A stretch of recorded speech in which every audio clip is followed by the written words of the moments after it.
Right, thank you very much, everyone, and thank you both Karma and Marcus for having me here at my first IATS.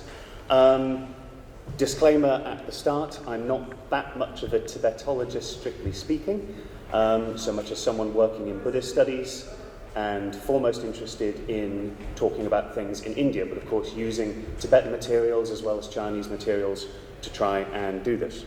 My research in the area of Buddha nature has focused primarily on what we could call discourses, sutra materials, and again trying to talk about things in the Indian context and also in transmission using Sanskrit where we have it, otherwise Tibetan and Chinese.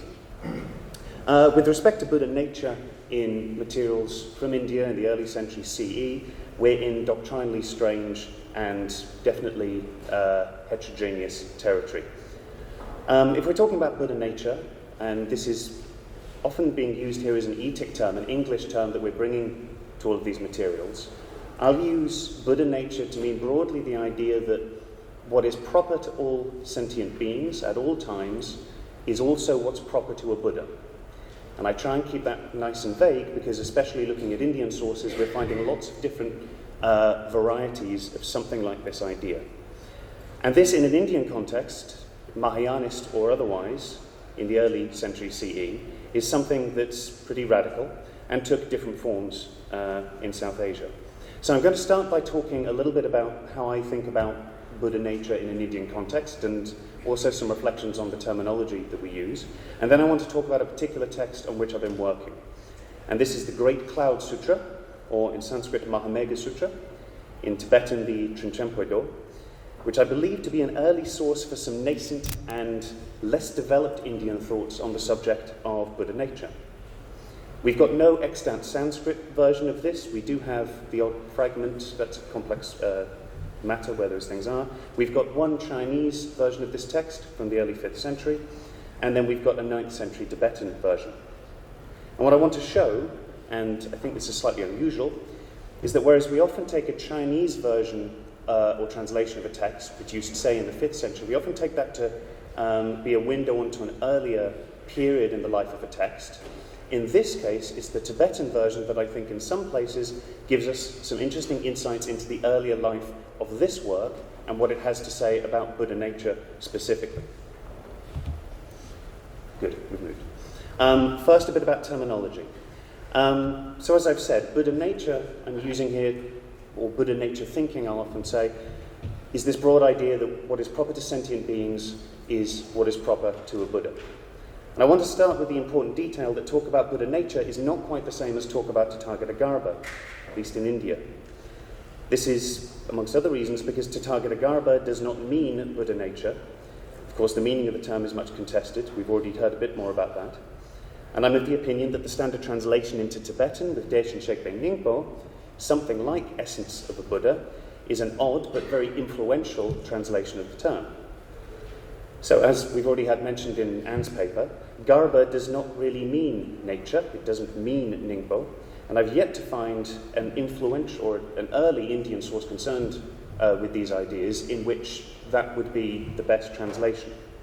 That's maybe a bit provocative, but I can defend that idea. Garbha can, as we know, mean something like can mean something like embryo. But in the majority of cases, it looks far better to understand this in terms of womb, the other meaning of Garbha. Of course, this can be a womb, but also chamber. Garbha can mean the container for something. And this is certainly, again, as we've already heard briefly, how the Chinese understood the term when translating this with Wulaizang, the store or chamber or container in some fashion for a Tathāgata or Buddha. And this is supposed to be something that's somehow always enigmatically, imperceptibly present in sentient beings. Now this relates to another term that is maybe slightly better translated as Buddha nature, that being Buddha Dhatu. And several important Indian texts use Buddha Dhatu somewhat interchangeably with tathāgatagarbha, it would seem. Now these two terms don't mean the same thing, but they refer to the same fact. That is, that beings have something of a Buddha already about themselves. The Tibetan rendering of Buddha Dhatu, that would be Sangegi Kam or Sangegi Yin, is attested in a number of sources. And the corresponding Chinese, that is in fact I think the source for us even talking about Buddha nature in English, is Fotzing. And texts that promote the terms tathāgatagarbha and Buddha-dhātu, as I say, use these interchangeably. But I think research into Buddha nature in India should look beyond these terms. We find traces of teaching about Buddha nature in other Indian works, in which terms like tathāgatagarbha and Buddha-dhātu do not feature or hardly feature. I think one important source here is the Lotus Sutra, but that's a slightly different story. If we're interested in the very early life of thinking about Buddha nature in India, we benefit from looking at sources that maybe use that terminology in passing, but sometimes texts that aren't using Buddha-dhātu or tathāgatagarbha. And an interesting text in this instance is the Mahāmeghasūtra. So where do we situate this thing? So most scholarship on early Indian thinking about Buddha nature has focused on the history of the term tathāgatagarbha, and that gives us a lot of the picture, but not all of it. Scholars like Takasaki, Zimmerman, Radich, Kano, and myself have thought about the relative ages of texts concerned with this term and to what it refers. Now, in this slide, I'm presenting a very crude picture of how I and some other colleagues think about sources concerned with tathāgatagarbha as a means of teaching Buddha nature thinking. You'll see at the bottom of this, we've got the Ratnagojavibhaga, your Taratantra, or otherwise Gulama. And for a lot of Tibetan discussion of tathāgatagarbha, this is where things begin. But it's important to remember that this really influential commentarial work is at the end of early thinking about Buddha nature in India. It's trying to systematize a lot of thinking about this broad idea and reconcile it with broader Indian teachings about emptiness and other things. It's what lies behind all of this that has interested me most. For example, in works like the Srimala Devi Simhanada Sutra, the Ananatva Apanatva Nidesha, Tathāgatagarbha Sutra, and so on. Now, maybe behind all of these, we've got a source that's mentioned just in passing in the Gulama, and that is the Mahaparinibbana Mahāsūtra. And the primacy of this particular discourse in this tradition was promoted by Michael Radich in 2015. And in my work, I've attempted to support and develop that position. And I'm not going to do that now, but I can talk to people about that later if you like. And proximate to this are two other works that aren't mentioned in the Uttara Tantra, the Angulimalya and Mahabharihārika Sutras. But proximate also, doctrinally, is this thing, the Mahāmeghasūtra. Now, the text in its Chinese form has been well studied, but primarily because it has an interesting role in Tang Dynasty Chinese politics. Where it's been considered a work that has to do with Buddha nature, it's the Chinese version of the text that's still been the focus, this translation from the 5th century. The Tibetan translation from the 9th has by comparison been hardly studied. There is, by Josh Kapitanio, a translation of this in preparation for 84,000, and having an advanced look at his work was useful. Now, following Takasaki and Shimoda, Suzuki Takayasu has argued that the Mahāmeghasūtra could have been produced around the same time in the same milieu as the Mahaparinibbana, and that might be maybe 2nd century.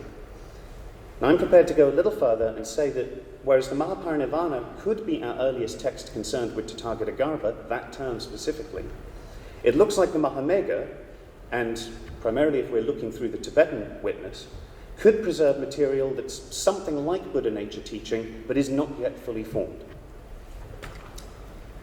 So, for the rest of this talk, I'm going to be showing in parallel, and I'm afraid I don't have time or space for the additions, my translations of corresponding materials from the Chinese version of this work, that is, in short, the Daiyun Jing, Taishō 387, and this is attributed to the 5th century translator Dhammakshema, and over on the right, materials translated from the Tibetan version from the 9th century, the Trinchimpoido by Jinamitra, Shilindrabodhi, and Yeshede. That the Chinese text was translated specifically by Dhammakshema is very important in all this, but again, it's something that I could talk about if asked at the end. There's not enough time to give that real justice. There'll be allusions, however, to why that might be important. So at any rate, you'll see on my left a translation from the Chinese, and on the right, a translation from the Tibetan. Now first, a passage in which the Buddha's interlocutor here, a bodhisattva named Mahāmeghagarbha, is summarizing what the Buddha has declared he will be revealing. And I'll start with the Chinese, and for the sake of time, I'm going to try and just cut to the important bit. The Tathāgata explains all this in order to eradicate the great darkness that is the ignorance of sentient beings, to attain the treasure of knowledge causing all sentient beings to see clearly their Buddha nature. And you've got clearly there in the Chinese Fotzing. To attain vision of the permanence, pleasantness, selfhood, and purity of the Tathāgata. This is a tetrad of qualities attributed to the Tathāgata, found most notably also in the Mahaparinirvāna. Now you'll see the Tibetan is a little different in the corresponding material, but the key thing here, may the Exalted One exposit the treasury of knowledge of all sentient beings. May he establish the stable treasure of the true Dharma, together with the qualities of the Tathāgata that are his permanence, endurance, stability, and tranquility. So maybe they're Nitya Shashvata Dhruva Shiva, a different tetrad of qualities. And again, of all sentient beings. We've got something there that looks a little bit like its Buddha nature teaching, but we're not quite at the idea that there is something, for example, called Buddha Dhatu that's definitely always there. Whereas the Chinese gives us a pretty clear use of terminology, that is Fotsing, to suggest that that translation has seen Buddha Dhatu. We've got no trace of this in the Tibetan. We might expect to see Sangeki Kam, Sangeki Yin, maybe Deshin Shekpe Ningpo, but nothing. We get instead this more vague statement about the qualities of the Buddha being made present or established. My next two examples are similes in the text. Now, these two versions, the Chinese and the Tibetan, they've got the same structure, they have the same cast of characters, same sequence of similes, making broadly the same point. But the consistent pattern is that in the Chinese, we'll have mention of Fotsing, Buddha nature being always present, even visible in sentient beings. And in the Tibetan, we've got something that certainly looks a little bit more vague. So, this is now a simile that talks about a wind arising in the sky, looking at the Chinese first. It blows the bodies of sentient beings, enters their pores, causes sickness to be healed. The sky is like this discourse of the great cloud, the Mahāmeghasūtra itself. The arising of the wind, like the permanence of the Tathāgata, the wind entering the pores, is like the presence of Buddha nature in sentient beings, in all sentient beings there. Again, Fotsing. And then you'll notice there are some other little differences here, but this is the key thing. Looking now over at the Tibetan, likewise, this concentration, that's a samadhi that's being taught in both versions of the text, it causes a wind imbued with the quality of permanence, that is the quality of the Tathāgata, to arise in the sky of afflictions, having entered into the hairs and all the limbs of the bodies of sentient beings. So again, my point is this. We've got, in the Chinese version, what looks like a clear articulation of Buddha nature, as we find it in many other texts, whereas in the Tibetan, we've got something that is a little bit harder to get a handle on. And it doesn't seem to be the fully fledged idea that all beings have at all times something called Buddha Dhatu or tathāgatagarbha. One last example then, because I'm very conscious of time. Again, it's a simile that features in both versions of the text. This time, it's about someone who has a great collection of treasure. And if we follow the Chinese, the Venerable Bodhisattva, establishing himself in this samadhi, the one that we just saw in the Tibetan as well. So, occupying this particularly powerful and important meditative state, upon that sees Buddha nature clearly without any doubt. For what reason? Because he sees it clearly. It's not possible there would be any doubt. The domain of the Tathāgatas is inconceivable. And then looking over at the Tibetan, it's the exact same simile, but this time, there is no cause for a bodhisattva established in this, and that picks up the concentration, to develop a mind that desires attributes, and from context it would be of the Buddha. Mahāmeghasūtra, the bodhisattva who dwells in this concentration should be known to be endowed with an inconceivable number of perceptual objects and qualities. Now my hypothesis is this. Quite often when you've got these differences between texts, you might think we're looking at two different recensions, two different variant versions that have been translated from India. But in this case, they're so similar that I believe what we've got might be witnesses to two stages in the development of the text. And I can't imagine what we have preserved in the Chinese giving way to then what we have preserved in the Tibetan. It looks to me more like we've got a Tibetan text that preserves some ideas that are not yet fully formed, whereas in the Chinese, something has been simplified. And the language of this, what I'm calling a simplification, is what we find otherwise in works attributed to Dhamma. In other words, and I've got other evidence to support this, it looks like we've got a Chinese text in which it's been slightly nudged in the direction of teaching a clear account of Fotsing, the presence of Buddha nature, whereas in the Tibetan we've got something preserved that might be slightly less developed, maybe slightly older, in which it hasn't quite yet arrived at the idea that all beings possess at all times the qualities or attributes or nature of a Buddha. And again, conscious of time, I'm going to try and wrap up here. So I wrap up and I try and articulate why I think this is important. Investigations of Buddha nature thinking in India should go beyond looking just at terms like tathāgatagarbha and Buddha-dhātu. Buddha nature thinking came to use that terminology, and we would think quite early on, but a range of evidence suggests that that was a slow process and a messy process when we're dealing with discourses, sutra materials. Modern scholarship has considered the Mahāmeghasūtra to be a work concerned with Buddha nature, but this is based on reading the Chinese version of the text, which, as we've seen, exhibits frequently, and these are just some examples, the term bzhin, which we know from wider translations would as standard translate Buddha-dhātu, whereas the corresponding Sangekikam, Sangekiyin is not present at all in the Tibetan. So my suggestion is that we might be somewhat misled by this Chinese version in this particular instance. Both versions preserve the same sequence of events, stories and similes, but the Tibetan never teaches about Buddha nature using the vocabulary with which that we're used to.